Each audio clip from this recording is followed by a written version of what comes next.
Hey, it's Antonia and Joel, Personality Hacker. What's up? What's up? And I'm in my pajamas because we're in the middle of a snowstorm. But you're INTx's, you're INTJs and INTPs, so you don't really care if I'm in my pajamas.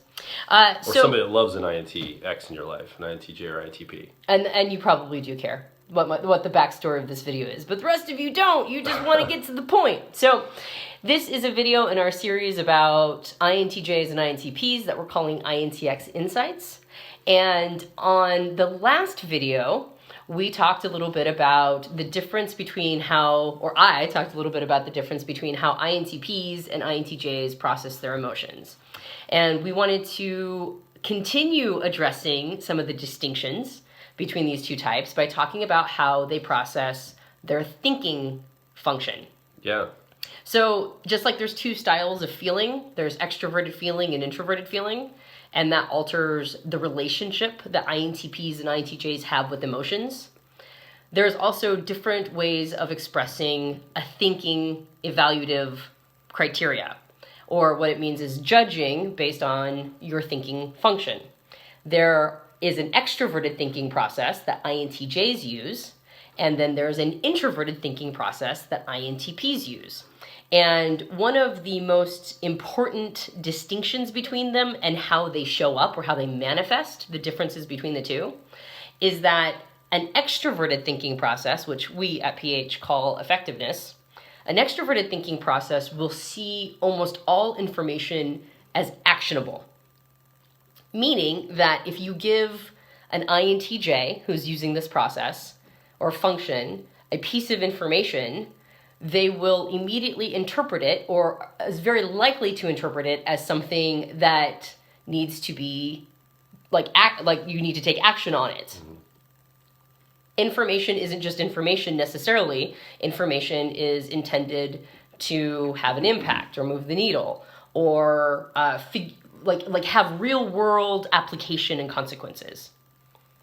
Introverted thinking, which is the process, we call it accuracy, which is the process that INTPs use, on the other hand, that is information for its own personal processing sake, which means that data collection doesn't necessarily ever have to be actionable. It has to be, it's something that is internally processed to determine whether or not it follows logic or makes sense. So somebody who uses introverted thinking may share a piece of information with somebody else and not have it need to be actionable at all, like it's just sharing a piece of information.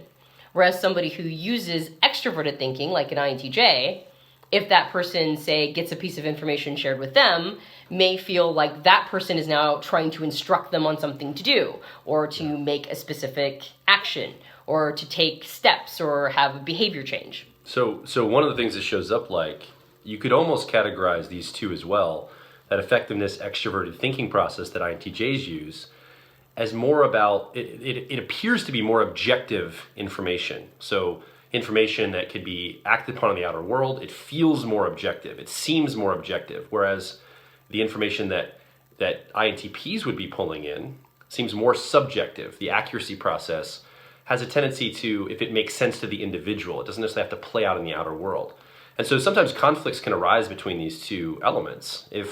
I would say that the desire for extroverted thinking is that all information is actionable. It doesn't always mean that that's how they get information. They're getting a lot of information toward them. They may not be actionable. And I think the tendency is to almost dismiss it, like, well, I can't take action on that. Or if there is action, it could be a later action that's cataloged. But they're really looking for, what can I take action on this piece of information? If it's just information for its own sake, it's like, let's marginalize that for right now and think about the stuff that we can actually act upon.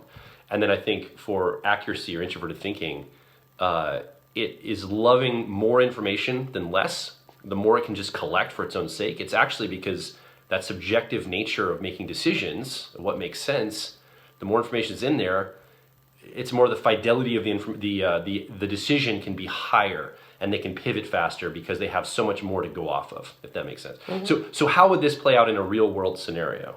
Well, that's basically the question. And remember, these thinking processes they're technically called judging cognitive functions. So when we talk about information, we're talking about information that is going to be used to determine the value or worth of something. Mm-hmm. So INTJs might actually identify with our description of wanting more and more information because of their intuitive process. Their intuitive process wants to take in a lot of information in order to be able to see patterns. But if something is a decision point, if they're going to have to make a decision point, then all of a sudden information becomes actionable because their decisions are made externally. Mm-hmm. Now that I've seen patterns in the outside world, now that I've taken in all this information and sussed out meaning and interpretation and what it says about humanity, and once I've processed all of that internally, now when I'm making decisions using thinking criteria or impersonal criteria, now it's something that's going to have to be applicable to the outside world. I'm going to have to see how it meets pass-fail criteria, or if we take action on it, what is going to be the result. And so once they get to a decision point, then the decisions are all about taking action on information. Suddenly, information is actionable. For an INTP that is using introverted thinking, they're also making decisions based on impersonal criteria, but the decision isn't whether or not it's actionable and getting through pass-fail criteria or like a pass-fail measurement. It's about whether or not it makes analytical sense.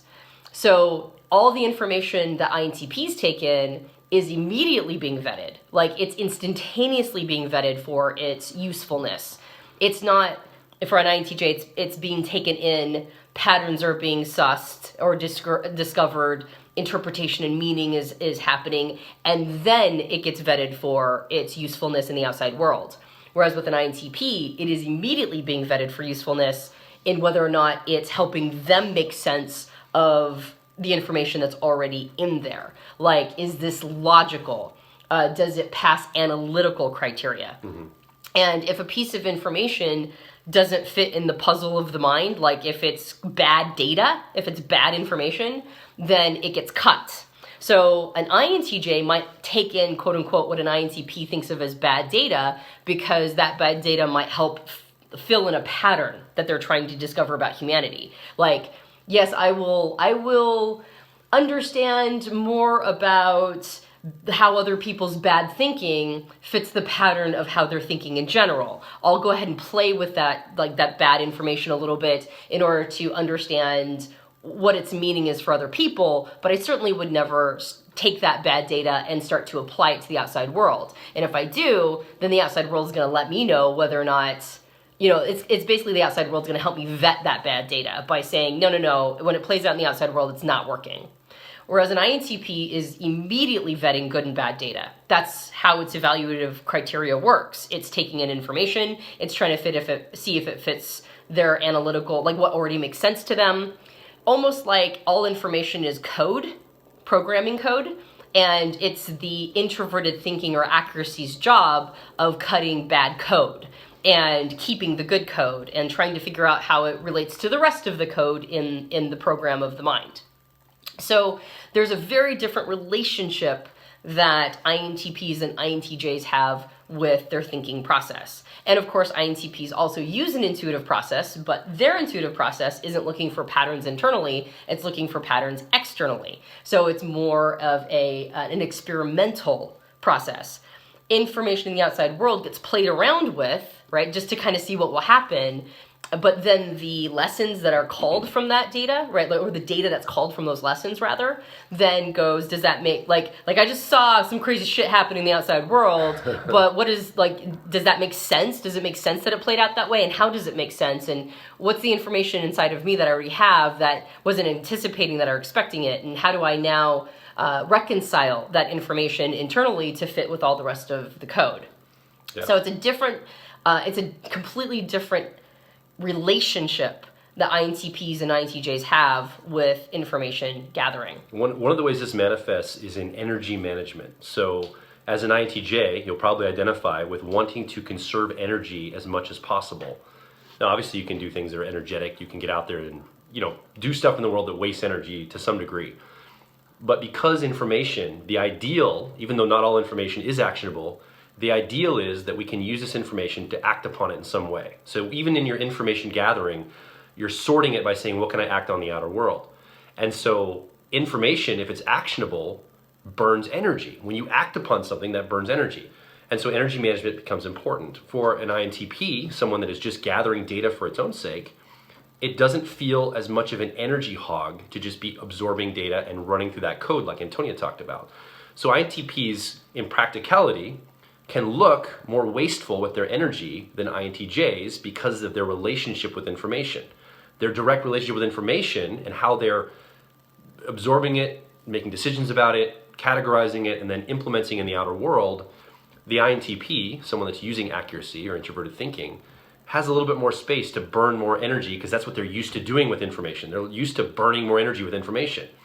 They're willing to, try something and then try it again if it didn't work out. Whereas an INTJ is more likely to measure twice, cut once, because when they take the action on the information, they want it to make sure it matters and they don't have to redo it later or burn more resource later or more energy later. Yeah. INTJs having struggle with energy and energy management is mirrored in INTP's struggle with motivation. And we can actually talk about that in a future INTx Insights video. So one more thing that I wanted to talk about before we wrap this video up is a model that is very helpful for both INTPs and INTJs, I think, since both types are using thinking criteria to make their decisions, regardless of whether or not you're using extroverted thinking or introverted thinking. There's a model called DIKW, and it stands for Data, Information, Knowledge, and Wisdom. And one of the mistakes that all thinking types can make, and I say this as an ENTP because I also have a tendency to make this mistake, is struggling with what kinds of data and information I should be kind of focused on. Like we have a tendency to sometimes overvalue certain types of information and devalue other types. And what's nice about DIKW is it gives a model of how information stacks on top of each other. Data is little bits of unapplied data, right? It's like kind of the representation of the ones and zeros of the world. It's disembodied. It doesn't necessarily have any specific meaning. It's just data that lives, right? And that you collect. And then when data gets collected and then organized, it turns into information. Information is now data that can be attached to some meaning. It can be attached to a narrative. It can be like I don't just have ones and zeros, I have information for you, which is now communicatable. It's not just a disembodied piece of data, it's actually something that can be interpreted to somebody else to have specific meaning. So data, disembodied data, turns into information, which is a narrative about the data. And then on top of the information, it goes D-I-K. K means knowledge. So knowledge is applied information. It's not just a narrative or a story. It's actually knowing which context this story or narrative is actually appropriate in. It's like a higher caliber of information. It's actual, I know when to apply this information and when this information is contextually inappropriate. And then on top of knowledge is the W, which means wisdom. And wisdom is that seasoning of basically a whole picture. Like what situations in which the knowledge, I now know this, but wisdom is it's more about who to share it with, who not to share it with. It's like a higher level of contextualization. It's knowing that sometimes good data is not the thing that's needed right now, and sometimes bad data is the thing that's needed right now. It's basically having applied it to a point where you have embodied wisdom embodied knowledge. It's like I think I probably explained it as well as I could. Yeah. I have no more things to talk about wisdom in that particular way. What were we going to say? You're tagging something. I have something that's going to take us a little bit of a different direction just to wrap up some of the distinctions between extroverted thinking, introverted thinking. But I want you to finish your thoughts before I say some of that. Yeah, you were tagging, so I was like, he's got something to say. And I'm saying don't wrap up the video yet because I got something else to say. Don't be like, okay, that's everything. All right. That's the only reason I'm saying Shut it down. No, looking at that model of DIKW, when you are collecting information, in particular for people who use introverted thinking and have a tendency to be data collectors, ask yourself where this data falls. Is it just disembodied information or data? Is it a story about the data? Is it information? Is it applicable? Can it be turned into knowledge? And when is it contextually appropriate, which turns into wisdom? And so it's one way to sort your information gathering in order to be better at determining the value of the information you're gathering. And when you get better at determining the value of the information you're gathering, then generally you become better at your decision-making process, since that's what you're using to make all of your decisions. I think that model benefits thinkers in a great way as they're thinking about how to get better and better at what they do for decision making. I really think that's a good model. It helps, obviously, feelers. It helps everybody, but in particular, I think thinkers can benefit from that model to understand the hierarchy of that. From my perspective. What were you tagging? I'm curious. So I want to go back to what we were talking about, the differences between actionable information versus just information for its own sake. And I think there's a conflict that sometimes arises between introverted thinking and extroverted thinking, in that, and from other people that interface with you. So if you're an INTJ, for example, and someone comes and asks you for a piece of information, because the ideal is that all information is actionable, you are careful with the information you give out, because you're assuming, because you would be taking action on information often, that's the ideal, you are careful what information you give others, because you're concerned they might take action on that information. So often you might ask, like, what's the context of why you're asking this? Why are you asking? You're cautious with information because you know it can be used and potentially weaponized or misused based on the action that can be taken against it. So I've noticed that INTJs are a little bit more careful. They're not as forthcoming sometimes, because they understand, and they probably have, you probably, if you're an INTJ watching, have had an experience in your life where you've told somebody something and they took action on that and it kind of screwed you over and you're like, shit, I wish I hadn't said that.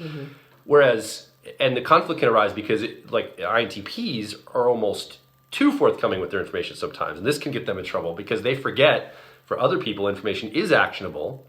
So they say a bunch of stuff, they're radically honest, and they say all this, and all of a sudden that information is sometimes used against them. And they're baffled why, there's maybe some heat coming or some shade being thrown at them. Like, what did I say wrong?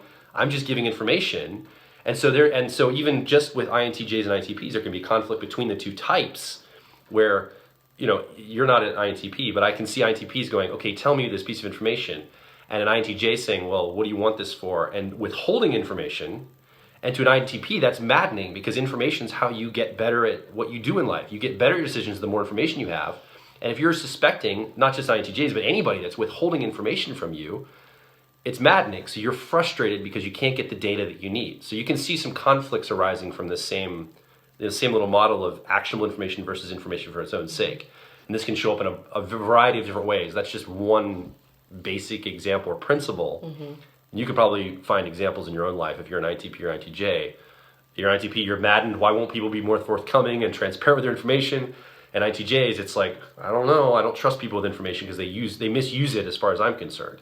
And so these are some things that, as an INTP or INTJ, you're going to have to grow past, my opinion, if you want to become excellent at managing information, making excellent decisions, and showing up the best way you can in the world. These are some of the conflicts or challenges you might also have to overcome in your life. Well, and is that definitely, and at the same time, of course, obviously everybody wants to become the best version of themselves, but also we need to acknowledge. So. Yeah, well, yes, not everybody. I think wants if you're that. watching, right. That's probably the case for you. you are accurate. Not everybody. I've wants ran into that. a few people in my life. As have I. And also, let's assume you want to become the best version of yourself. Let's just make that let's pretend that's the premise of everything. And then on top of that, celebrate that these distinctions and differences are also attached to our superpower. So INTPs using introverted thinking or accuracy, wanting to be quite transparent, desiring a life of honesty and candidness and forthcomingness is a part of why they show up in the social ecosystem, because we need that represented. And INTJs being careful and more metered with their information and wanting to make sure that the information that gets volleyed back and forth has practical application and isn't just being thrown about willy-nilly to be exploited or weaponized is also part of what they show up with and needs to be represented in the social ecosystem.